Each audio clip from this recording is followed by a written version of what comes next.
Jika karyawan PTPN 1 Regional 3 belum menerima bantuan subsidi upah (BSU), ada beberapa kemungkinan penyebabnya. Perlu diingat bahwa program BSU memiliki syarat dan kriteria tertentu yang harus dipenuhi oleh penerima, dan proses penyalurannya juga melibatkan beberapa tahapan.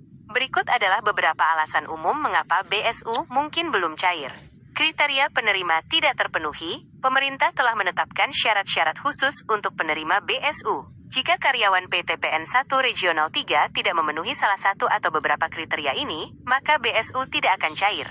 Kriteria umum BSU untuk tahun 2025 berdasarkan informasi terbaru, meliputi warga negara Indonesia (WNI) yang dibuktikan dengan nomor induk kependudukan (NIK) yang valid, peserta aktif BPJS Ketenagakerjaan hingga bulan yang ditentukan, misalnya April atau Mei tahun 2025 tergantung regulasi terbaru, memiliki gaji upah maksimal Rp3.500.000 per bulan atau sesuai upah minimum provinsi, kabupaten, UMP, UMK di wilayah tempat bekerja, bukan aparatur sipil negara, ASN, TNI, atau Polri. Tidak sedang menerima bantuan sosial lainnya dari pemerintah, seperti program Keluarga Harapan, PKH, Kartu Prakerja, atau Bantuan Produktif Usaha Mikro, BPUM, terdaftar pada sektor wilayah prioritas pemerintah.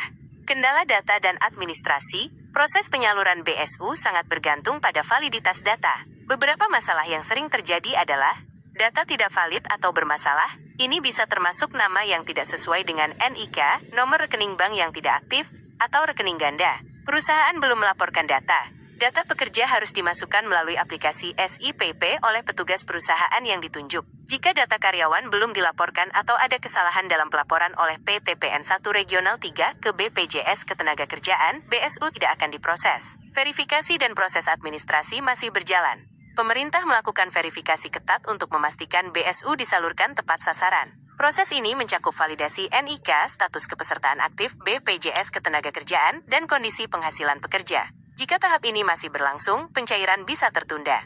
Jadwal pencairan. Meskipun pemerintah telah menetapkan target pencairan, terkadang ada penyesuaian jadwal karena berbagai alasan teknis atau administratif. Menteri Ketenagakerjaan pun pernah menyampaikan bahwa ada data calon penerima yang harus difilter terlebih dahulu sesuai dengan kriteria penerima BSU. Apa yang bisa dilakukan karyawan PTPN 1 Regional 3? Jika Anda adalah karyawan PTPN 1 Regional 3 dan merasa memenuhi syarat tetapi belum menerima BSU, Anda bisa melakukan langkah-langkah berikut. 1. Hubungi HRD per petugas BPJS di PTPN 1 Regional 3. Minta mereka untuk memeriksa dan memastikan data Anda sudah benar dan sudah dilaporkan ke BPJS Ketenagakerjaan. 2. Cek status penerima BSU secara mandiri melalui situs resmi BPJS Ketenagakerjaan. Tautkan ke besu.bpjsketenagakerjaan.go.id. Melalui situs resmi Kementerian Ketenagakerjaan, Kemnaker, tautkan ke besu.kemnaker.go.id. Melalui aplikasi PosPay, jika pencairan dilakukan melalui kantor pos. 3. Hubungi BPJS Ketenagakerjaan atau call center 175. Jika semua data sudah benar di perusahaan dan Anda masih belum mendapatkan kejelasan, Anda bisa langsung melaporkan kendala ke BPJS Ketenagakerjaan. Penting untuk terus memantau informasi resmi dari Kementerian Ketenagakerjaan dan BPJS Ketenagakerjaan mengenai jadwal dan mekanisme pencairan BSU.